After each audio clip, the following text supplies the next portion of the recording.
Hello friends, welcome to take off to places channel.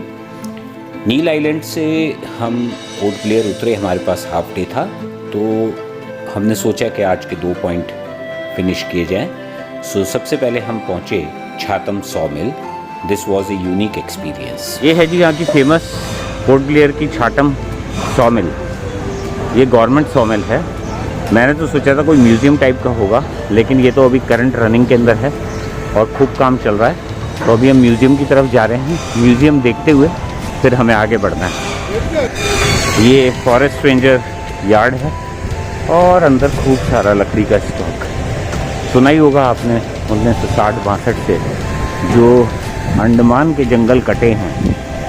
ये पहला मौका है मेरा एक आरा मिल यानी सॉ मिल देखने का, तो इसको समझते हैं।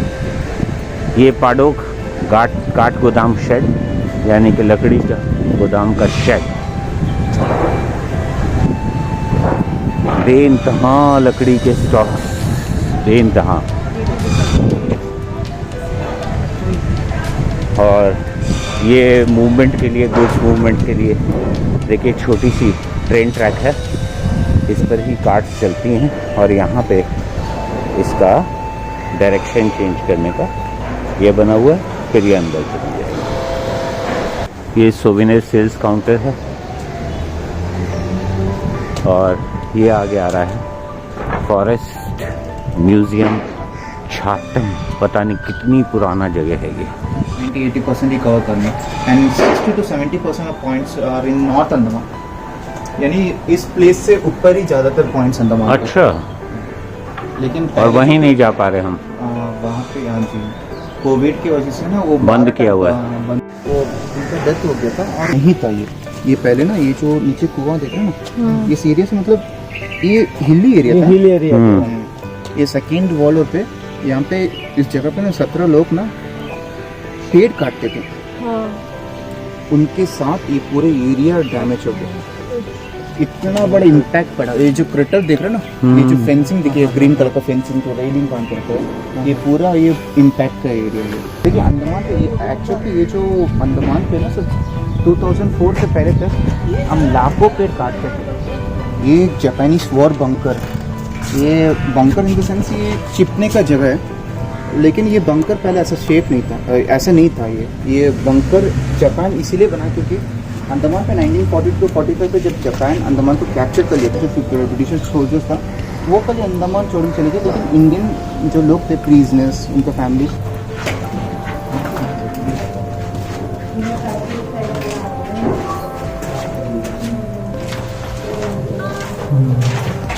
वो एंड हो गया।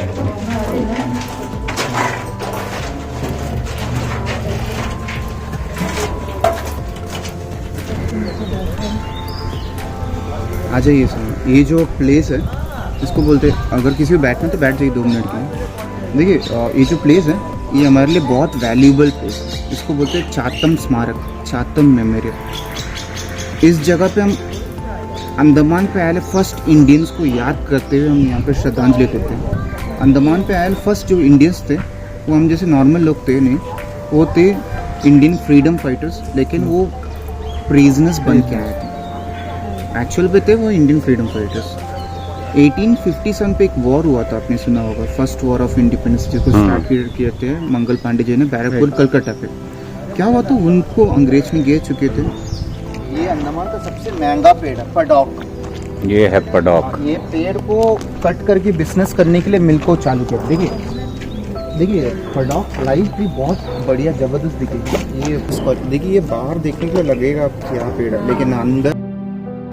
ये हम आ चुके हैं जो छातम सॉ मिल के मेन कॉम्प्लेक्सेस हैं। तो कहा यह जाता है कि जो प्रिजनर्स ऑफ वॉर शुरू में आए थे, उन्हीं लोगों ने इन सब शेड्स का कंस्ट्रक्शन किया। ऐसे 23 शेड्स बनाए थे और यहाँ पर उनसे अंग्रेज जो थे वो काफ़ी काम, ब्रिटिशर्स जो थे वो बहुत ज़्यादा काम लेते थे। मशीनों की सुविधाएं नहीं होती थी इतनी, और पेड़ों को काट के सीजनिंग के लिए ये जो आप समुद्री पानी देख रहे हैं यहाँ छोड़ दिया जाता था, उसमें लट्ठे तैरते हुए भी देख रहे होंगे, और फिर इनको इन शैफ्ट के थ्रू जो प्रिजनर्स थे वो पुल करते थे वहाँ से, और इसको आगे पहुंचाया जाता था कटिंग प्रोसेस के लिए। ये अभी भी, क्योंकि सॉमिल चालू है तो ये सब आप देख सकते हैं, लेकिन उस टाइम ये सारे काम मैनुअली होते थे। अब मशीनों की मदद से होते हैं, रोलर्स लग गए हैं और खींचने के लिए आपके मशीन लगी हुई हैं। तो इन जगहों पे लाकर इनको काटा जाता था। और जो पहली आरा मशीन थी जो यहाँ लगी थी वो अमेरिका से आई थी, जो आप देख रहे हैं पिक्चर के अंदर, और इनको ऑपरेट किया जाता था। अब नई तरह की मशीन यहाँ लग चुकी हैं, चलती ये भी हैं।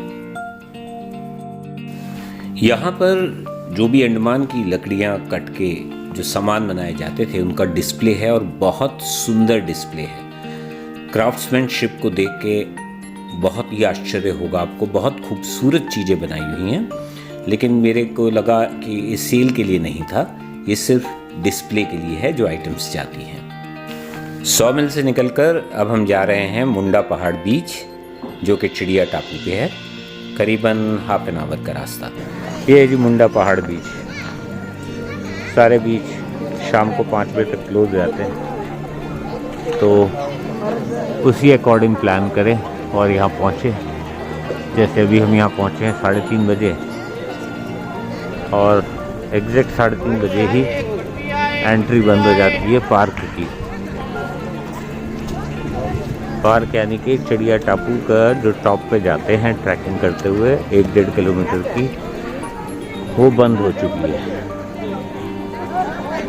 खैर, इतनी दूर आके ये मुंडा पहाड़ बीच तो देखने को मिल गया, और यहीं से थोड़ा जब लौटते हुए जाएंगे तो ये सनसेट पॉइंट पे है। अनीता जी खुश, क्योंकि उनको ट्रैकिंग नहीं करनी पड़ेगी। वेरी हैप्पी पुलिस वालों के डिसीजन से, और हमें उतना ही दुख कि हम आगे पहाड़ पे नहीं जा रहे। तो चिड़िया टापू तो पहुंच गए। ये चिड़िया टापू ही है जो एक पॉइंट है, लेकिन ट्रैकिंग नहीं कर पा रहे। मेरे ख्याल से ट्रैकिंग का रास्ता वो सामने जा रहा है। जो मैं आपको अभी कह रहा था ट्रैकिंग के लिए, वो मुंडा पहाड़ की ट्रैकिंग है, और ये मुंडा पहाड़ बीच है। अच्छी जगह है फैमिलीज़ के साथ आने के लिए, और यहाँ पर कुछ घंटे व्यतीत करने के लिए। लेकिन बीच बीच में पुलिस की इंस्ट्रक्शंस आती रहती हैं, पानी में उतरने को लोगों को मना करते हैं। और यहाँ देखिए कितने खूबसूरत नेचुरल आर्ट पीसेस रखे हुए हैं। जगह जगह इस तरह के जो पेड़ पड़े हुए हैं, ये अपने आप में एक आर्ट पीस है। बहुत सुंदर लग रहे थे, और बहुत से लोग इनके साथ अपनी फ़ोटोज़ वगैरह खिंचवा रहे थे। अच्छी लोकेशन है, अच्छी जगह है। नील आइलैंड से लौटने के बाद हम पोर्ट ब्लेयर में फॉर्च्यून ग्रेस होटल, जो कि वेलकम ग्रुप का है, वहाँ रुके थे 2 रातों के लिए। और ये हमारा सेकंड लास्ट डे है। आज हम जा रहे हैं माउंट हैरियट के लिए और वंडूर बीच के लिए। दोनों जगह बहुत दूर हैं। अगर बाई रोड डिस्टेंस देखा जाए माउंट हैरियट का, तो अप्रॉक्सीमेटली 43 किलोमीटर्स है, काफ़ी लंबा रास्ता है। तो क्या करा जाता है कि जब आप माउंट हैरियट जा रहे हैं तो आपकी जो टैक्सी है वो फेरी के अंदर द्वारा इसको क्रॉस करती है, तो जिससे कि जो ओवरऑल टाइम लगता है बहुत कम लगता है। गाड़ी से सी को क्रॉस करना ये भी एक पहला ही अनुभव था। और सच बताऊं कि जब इसका फेरी का चलने का टाइम था, ह्यूज फेरी है, काफ़ी लोग लोकल्स होते हैं, कार्स होती हैं, 2 व्हीलर्स होते हैं। और जब इसका चलने का टाइम था तो काफ़ी देर तक मैं समुद्र में देखता रहा, लेकिन ये पता नहीं लगा ये चल रही थी, इतनी शांत थी। उसके बाद जब देखा कि इसका ये वाला सेक्शन अप था, तो पता लगा कि हम सी में इस टाइम ट्रैवल कर रहे हैं, क्रॉस कर रहे हैं इसको।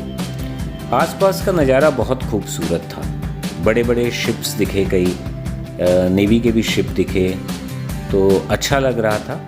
और बहुत ही साइलेंटली ये अपने डेस्टिनेशन पहुंच जाती है। डेस्टिनेशन पहुंचने पर आप वैसे ही जैसे आपने बोर्डिंग किया था वैसे ही आप उतरते हैं। लेकिन यहाँ एक ख़ास बात ये थी कि जब आप कार आपकी फेरी में जब आ जाती है तो आपको उसका एसी ऑफ करके रखना पड़ता है। और इसी तरह के नेचुरल सीन्स को आप देखें, एंजॉय करेंगे। मुझे तो बहुत अच्छा एक्सपीरियंस लगा था ये। आई होप कि you will also like it. Mount Harriet जाने के लिए हम ये सामने वाली साइड से आए हैं, जहाँ से फेरी ली है क्रॉस करने के लिए, और ये हमें इस साइड जाना है माउंट हैरियट की तरफ। चार्जेस जो हैं क्रॉस करने के कार का 130 रुपीज़ और पर पैसेंजर 10 रुपीज़ लगते हैं। और लीजिए हम पहुंच गए अपने डेस्टिनेशन पे। लोगों ने फटाफट उतरना शुरू कर दिया। इसके बाद कार्स आएंगी और हम बाहर से उसमें बैठ के जाएंगे आगे।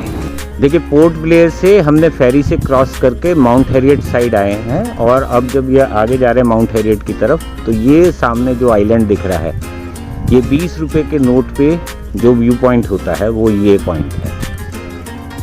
और वैसे ये नॉर्थ बे आइलैंड भी कहलाता है। तो एक नई जानकारी मिली, 20 रुपये के नोट पे छपा हुआ व्यू पॉइंट ये है।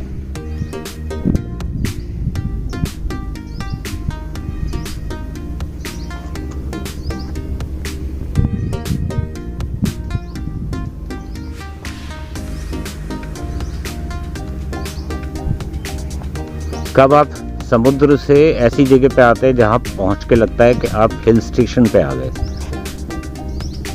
तो यहाँ का मौसम भी लगभग वैसा से वैसे है, तो गर्म, पर ग्रीनरी बहुत ज़्यादा, और घर जो है बहुत सुंदर बने हुए हैं। तो ये हम पहुँच गए mount Harriet national park. Around 46 square kilometre का एरिया है, और यहाँ एंट्री से पहले आपको इंफॉर्मेशन रजिस्टर करानी पड़ती है इस चेक पोस्ट पे, और इसके बाद आप आगे जाते हैं। तो ये एंट्री करने के बाद अब हम नेशनल पार्क एरिया में हैं। कितनी ग्रीनरी है, देखिए कितना खूबसूरत व्यू है। और ये एंड पॉइंट तक कार से आप जा सकते हैं अगर ट्रैकिंग ना करना चाहें तो, जैसे हम कार से जा रहे हैं। इस जगह से अभी माउंट हैरियट 2 किलोमीटर रह गया है, और जगह जगह बोर्ड लगे हुए हैं जो वन्य जीव यहाँ पे पाए जाते हैं। यहाँ पे अंडमान में एक कोबरा की प्रजाति मिलती है जो कि बहुत लंबा होता है एज कम्पेयर टू जो कोबराज हमको नॉर्थ इंडिया में मिलते हैं, और बाकी काफ़ी पॉइजनस स्नेक्स यहाँ पे पाए जाते हैं। इसके अलावा कई वैरायटी की बर्ड्स हैं जो यहाँ मिलती हैं। तो आगे पहुँच के देखते हैं क्या और इन्फॉर्मेशन मिलती है, फिर आपको बताते हैं। ये देखिए कितने तरह के स्नेक्स यहाँ पे पाए जाते हैं, और जो बहुत पॉइजनस हैं। यहाँ से आगे प्राइवेट कार्स अलाउड नहीं हैं, तो अब हम पैदल जा रहे हैं माउंट हैरियट नेशनल पार्क में, और ये बहुत विशाल एरिया में है। तो आप जितना समय यहाँ लगाना चाहें लगा सकते हैं, कोई पाबंदी नहीं, बट शाम होने से पहले आपको लौट के चले जाना है। बहुत ही सुंदर और विशाल एरिया, इतना घना जंगल, सब तरफ पेड़ों से आच्छादित है। और अगर आप यहाँ पे शांत खड़े होकर कुछ समय बिताएं तो आपको सुनाई देंगे सिर्फ विभिन्न पक्षियों की चहचहाटें और मधुमक्खियों की भिनभिनाहट। इतना शांत है कि एक एक शब्द आप सुन सकते हैं यहाँ पे।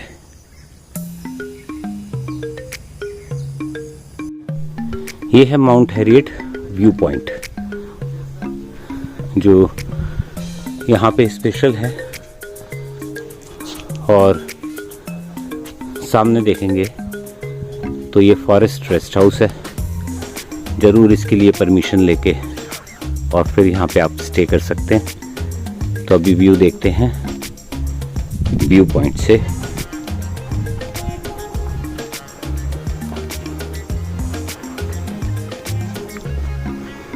ये यहाँ का टॉप पॉइंट है, और सामने आप देख सकते हैं दूसरा टापू, मोस्ट प्रोबेबली नॉर्थ बे है, और सी भी यहाँ से दिख रहा है। कितने तरह के पेड़ हैं यहाँ पे, और इवन अभी थोड़ी देर पहले मैंने रुद्राक्ष का पेड़ देखा है। जैसे कहा जाता है रुद्राक्ष सिर्फ नेपाल या हिमालयन रीजन में ही होता है, लेकिन यहाँ भी एक रुद्राक्ष का पेड़ मेरे को दिखाई दिया है। ये देखिए जो नीचे दिखाई दे रहे हैं आपको दो, ये इको हट्स हैं। जैसा भी मैंने पूछा फॉरेस्ट डिपार्टमेंट वालों से, तो इन्होंने बताया कि फॉरेस्ट रेस्ट हाउस जो है वो तो यूजुअली वीआईपी के लिए रिजर्व रहता है। उसमें सिर्फ 2 रूम्स हैं with attached toilet and bath, और बीच में एक कॉमन रूम एरिया है जो कि डाइनिंग पर्पस के लिए है। तो हमारे जैसे टूरिस्ट जो आते हैं उनको मिलना एक तरह से फॉरेस्ट रेस्ट हाउस असंभव ही है, लेकिन टूरिस्ट को ये लोग मैक्सिमम ये इको हट जो आप नीचे देख रहे हैं 2, ये देते हैं। पर जगह बहुत ही सुंदर है। एक एक चीज़ अगर नोटिस करी जाए, नेचर के अंदर पूरी तरह से सरोवर हैं, इतने तरह के फूल की वैरायटीज़ हैं, पेड़ों की वैरायटी हैं, मतलब हर एक का फोटोग्राफी करना शायद संभव भी नहीं है। तो अगर आपका मौका पड़ता है पोर्ट ब्लेयर आने का तो आप ज़रूर आएँ और माउंट हैरियट को मिस ना करें, क्योंकि बहुत से ऐसे पॉइंट, बार बार मैं ये कहता हूँ, रिपीट करता हूँ, क्योंकि ये पर्सनल एक्सपीरियंस है। बहुत बार ऐसा लगता है कि शायद ये पॉइंट इम्पॉर्टेंट नहीं है तो इसको हम अवॉइड कर दें। बाकी वीडियो के एंड के अंदर मैं आपको ज़रूर कुछ ऐसे पॉइंट्स बताऊंगा जिनको आप अवॉइड कर सकते हैं to take care of the time, limited time which you have. तो माउंट हैरियट को मिस ना कीजिएगा, बहुत अच्छा लगेगा आपको आके। ये जैसे हम जानते हैं कि अंडमान निकोबार एक एरिया है, राइट। तो अंडमान, ये पोर्ट ब्लेयर आपका अंडमान में आया, और अगर हमें निकोबार जाना है तो फेरी से 2 दिन लगते हैं, लेकिन किसी भी आउटसाइड पर्सन को अलाउड नहीं है। तो यहाँ जो आप देख रहे हैं एक निकोबारी हट है, ये जैसे वहाँ पे लोग रहते हैं ट्रेडिशनली, उसका एक स्वरूप यहाँ पे बनाया हुआ है। अगर आपका कोई गवर्नमेंट ऑफिस के अंदर जान पहचान है तो शायद आपको मौका पड़ जाए, और अंडमान से निकोबार के लिए हेली सर्विसेज भी अवेलेबल है। और ये यहाँ पे अवेलेबल है टेंटेड एकोमोडेशन। हो सकता है कि शायद जो मैंने पहले आपको इको हट्स बताई हो वो गलत बताया हो, वो भी हो सकती हैं। और ये क्योंकि टेंट हैं तो डेफिनेटली ये तो टेंटेड एकोमोडेशन है ही। तो टोटल इस तरह से अगर वो 2 भी अवेलेबल हैं और ये 2, तो 4 टोटल एकोमोडेशन यहाँ पर अवेलेबल है। ये हम जा रहे हैं ऊपर एमराल्ड व्यू पॉइंट।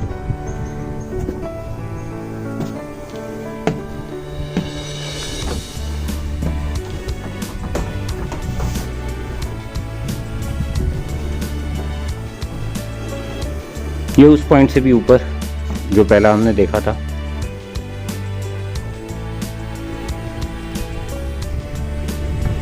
बिल्कुल डिफरेंट व्यू यहाँ से, पहले वाले से कुछ ज़्यादा एरिया दिखाई दे रहा है यहाँ से। पर ये जितना भी सी है इधर, बिल्कुल क्लियर वाटर है। इवन पोर्ट ब्लेयर के अंदर क्लियर वाटर है। तो इस तरह का पानी हम लोगों को कम ही दिखाई देता है।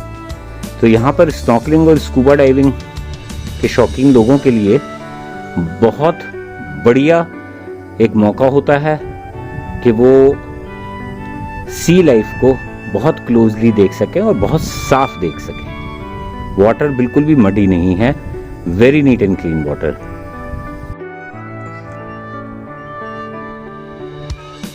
माउंट हैरियट पर स्विंग का आनंद लेते, बहुत सुंदर जगह। चलते वक्त ध्यान रखें, फोटोग्राफी में इतना ध्यान ना हो कि आप कहीं लुढ़क जाएं। बहुत ऊंची नीची जगह है।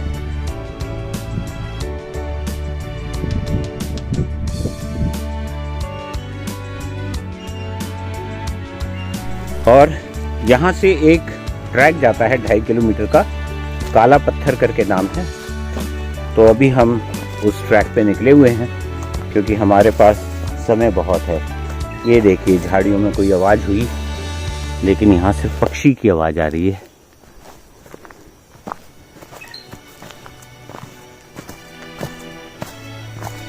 तो खूबसूरत ट्रैक, जंगल ट्रैक। आपको भी मौका पड़े तो ज़रूर कीजिएगा। कल हमारा एक ट्रैक मिस हो गया था, जो चिड़िया टापू पे मुंडा पहाड़ बीच है, वहाँ से ऊपर जो मुंडा पहाड़ व्यू पॉइंट जाता है, वो ट्रैक 3:30 बजे एंट्री बंद कर दी जाती है, लेकिन हमारे ड्राइवर ने हमें गलत इन्फॉर्मेशन दे के वहाँ ले गए और फिर हमें ट्रैकिंग के लिए अलाउ नहीं किया गया। तो अभी तो बहुत अच्छा मौका है क्योंकि हम सुबह सुबह ही आ चुके हैं यहाँ पे। तो अब हम इस समय को यूटिलाइज़ करेंगे ट्रैकिंग के लिए। ये आगे जो आपको नीला बोर्ड दिखाई दे रहा होगा, ये गन पॉइंट व्यू के लिए एक अलग यहाँ से रास्ता जाता है और फिर लेफ्ट को आपका ट्रैक निकल जाता है। ये गन पॉइंट व्यू की तरफ रास्ता जा रहा है। तो आपको पहले ऊपर चढ़ना है, फिर वहां से देखते क्या व्यू मिलता है। ये देखिए, शायद बांस नहीं, नारियल के रेशों का उपयोग करके, वैसे तो बांस भी लग रहा है, समझ नहीं आ रहा है, बट प्राकृतिक डस्टबिन एक बनाया हुआ है इन्होंने। बहुत अच्छा लग रहा है देखने में। कल आपको दिखाया था छातम सॉमिल। तो इस तरह के जो प्रोजेक्ट्स हैं वहाँ पे से ये लोग लकड़ियाँ बहुत सब्सिडाइज रेट पे लेते हैं। तो बहुत जगह आप देखेंगे होटल्स में, टूरिस्ट प्लेसेस पे आपको इस तरह का लकड़ी का फर्नीचर काफ़ी मिल जाएगा। ये रास्ता व्यू पॉइंट की तरफ जी, वो बांस ही था जो डस्टबिन का मैं आपको बता रहा था।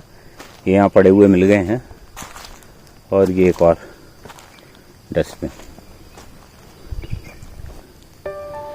ये आ गए जी हम गन पॉइंट व्यू पॉइंट।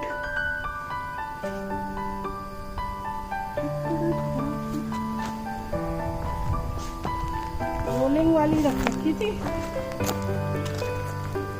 क्या चीज? टरेट। ये देख रहे हैं आप, ये वो जो रोटेट करने वाली गन हुआ करती थी, इस जगह पे माउंट थी। तो पहले ये अंडमान निकोबार पूरा ब्रिटिशर्स के कब्जे में था और बाद में ब्रिटिशर्स के जाने के बाद जापानीज ने इस पे कब्जा कर लिया था, जो कि उनका कब्जा सेकेंड वर्ल्ड वॉर के बाद ख़त्म हुआ। तो गन पॉइंट व्यू पॉइंट देखने के बाद ये ट्रैक शुरू कर दिया काला पत्थर पॉइंट के लिए। जैसे मैंने बताया था 2.5 किलोमीटर का ट्रैक। तो देखते हैं रास्ते में क्या क्या मिलता है।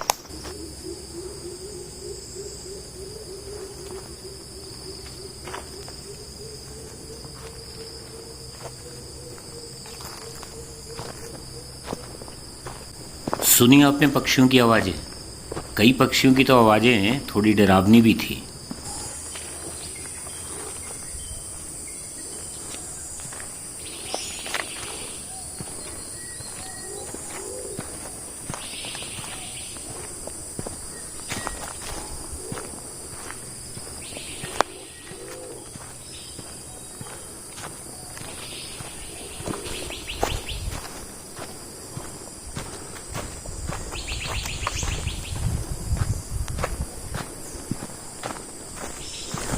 बिल्कुल अकेले, सुनसान, और कोई टूरिस्ट या ट्रैकर इस मार्ग पे मौजूद नहीं है। अकेले ही जा रहे हैं। देखते हैं अगर है तो काला पत्थर व्यू पॉइंट क्या है। मेरी पार्टनर पीछे रह चुकी हैं, उनको लंबा लग रहा था ये रास्ता, तो वो नहीं आए हैं। बाकी बिल्कुल शांत जंगल है, तरह तरह की आवाज़ें आती हैं, लेकिन उस टाइम पे पॉसिबल नहीं होता कि आप कैमरे को ऑन करके वो सब रिकॉर्ड कर सकें, क्योंकि आपको काफ़ी देर तक रुकना पड़ता है उस जगह पे। आवाज़ें बीच बीच में चुप हो जाती हैं। ओके, आगे आके रास्ता बहुत संकरा हो चुका है और ये भी नहीं पता लग पा रहा है कि आप ठीक रास्ते पे जा रहे हैं या नहीं। जगह जगह ही देख रहे हैं पेड़ों की जड़ें निकली हुई हैं जो चलते चलते अड़चन पैदा करती हैं। तो बड़े ध्यान से इन पे पैर स्लिप होने का डर रहता है। तो बड़े ध्यान से निकलें, रास्ता इंटरेस्टिंग होता जा रहा है। देखते हैं आगे क्या दिखता है।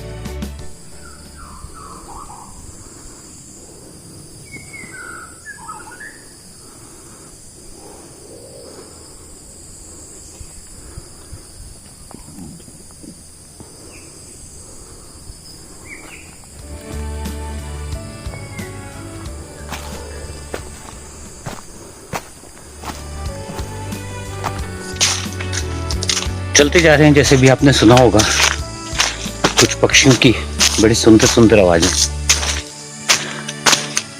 और चलते चलते पसीना इतना आ चुका है कि स्टिक की जो ग्रिप है वो भी हाथों से फिसल रही है। मकड़ियों के जाले बहुत लगे हुए हैं पूरे रास्ते में, क्योंकि शायद लोग आते नहीं इस तरफ, तो वो आपके हाथों में चिपकते हैं। तो इसीलिए एक स्टिक को आगे फिराते हुए उन जालों को क्लियर करते चलें, अदरवाइज बहुत ज़्यादा जाल चिपक जाते हैं। कई कई जगह ऐसी पतली बेल पड़ी हुई हैं, तो संभाल के पैर रखें, क्योंकि वो पैर में उलझ जाती हैं और फिर पीछे को खींचती हैं। बैलेंस बिगड़ने का डर रहता है और कुछ नहीं।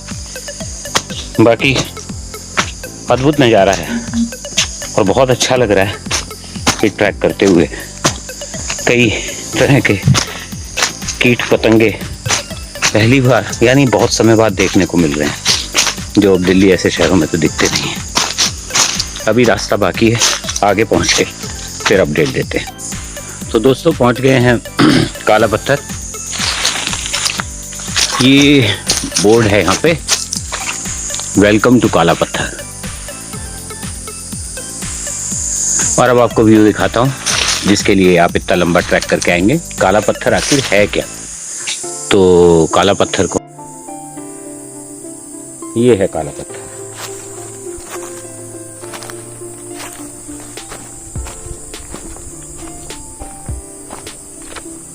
ये काला पत्थर है जिसको देखने के लिए आप आने जाने का लगभग 5 किलोमीटर या उससे कुछ ऊपर का ट्रैक करते हैं। तो frankly from the point of view of expecting a nice spot, it's a disappointment. But if you want to track, if you love trekking, you can definitely come and see. There is another track which starts from here, that is Mount Carpenter. I hope you can see the board. So this is Mount Carpenter, another 3.64 kilometers from here. So I will end my track here at Kala Patthar and will now move back to the point where we stopped our car. Okay then, see you in next video. ये हम आ पहुँचे हैं वंडूर बीच पे। ये एक तरह से dead point है, पोर्ट ब्लेयर या इस साइड का मतलब अंडमान आइलैंड का एक डेड पॉइंट है। एक है चिड़िया टापू, फिर एक है डिगलीपुर। इन तीन का तो पता है। ग्रीनरी एक साइड में इतनी देखिए, और दूसरी साइड के अंदर सी। ये बीच बहुत बड़ा है, बहुत लंबा बीच है। मेरे ख्याल से जितने भी अभी हमने बीचेस देखे हैं उसमें सबसे बड़ा बीच है। दूर तलक चले जा रहा है दोनों तरफ, लेफ्ट भी राइट भी। और यहाँ पे सुना है कि क्रोकोडाइल सेंचुरी भी है एक। तो क्रोकोडाइल सेंचुरी होने की वजह से यहाँ पानी में उतरना मना है। अब इतनी देर यहाँ पे समय बिताने पर कोई क्रोकोडाइल तो हमें दिखा नहीं था, लेकिन अगर चेतावनी का बोर्ड लगा है तो हमें उसको मानना चाहिए। तो थोड़ी देर यहीं पे हमने गुजारी और फिर बहुत समय बाद इसी बीच पे यानी कि वंडूर बीच पे हमने शुगर केन जूस या गन्ने का रस पिया, जो कि वाकई बहुत स्वाद था, बिल्कुल फ्रेश था। डर लगे रहते हैं लेकिन अच्छा लग रहा था।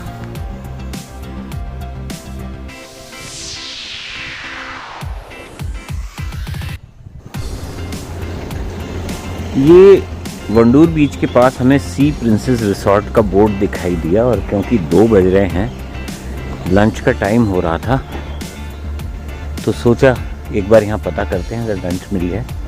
तो yes, lunch is available. Have a look at this property.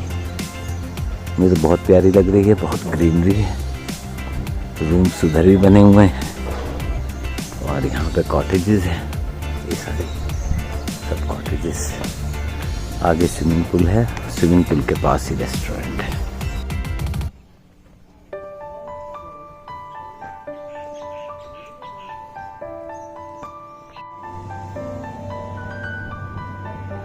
ये देखा आपने लाइट हाउस, और मैंने पहली बार देखा है लाइट हाउस से ऐसे लाइट फेंकी जा रही है। ये देखिए कितना खूबसूरत है। ये सामने नॉर्थ बे आइलैंड है, उसी पे ये लाइट हाउस है।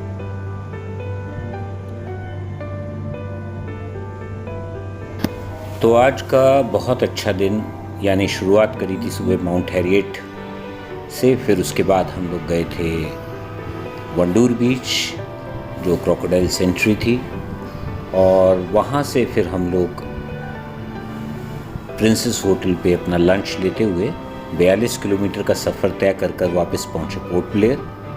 और ये आज हमारी सेकंड नाइट है वेलकम फॉर्चून ग्रेस होटल में, जो कि वाकई एक बहुत खूबसूरत होटल है। और ये जो सामने आप सीन देख रहे हैं, इसके अंदर आपको फुल मून दिखाई दे रहा है, एक शिप दिखाई दे रही थी, और ये लेफ़्ट के अंदर जो लाइट है, ये एक बोट यहाँ पे पार्क थी।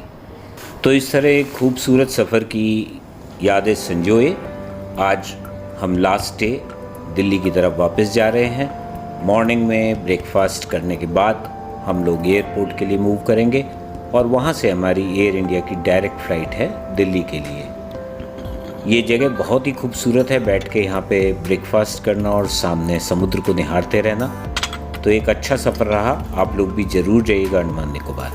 और मुझे उम्मीद ही नहीं, पूर्ण विश्वास है कि आप भी ऐसी खूबसूरत यादों को लेकर वापस लौटेंगे। Thank you very much for watching this channel. Thanks a lot.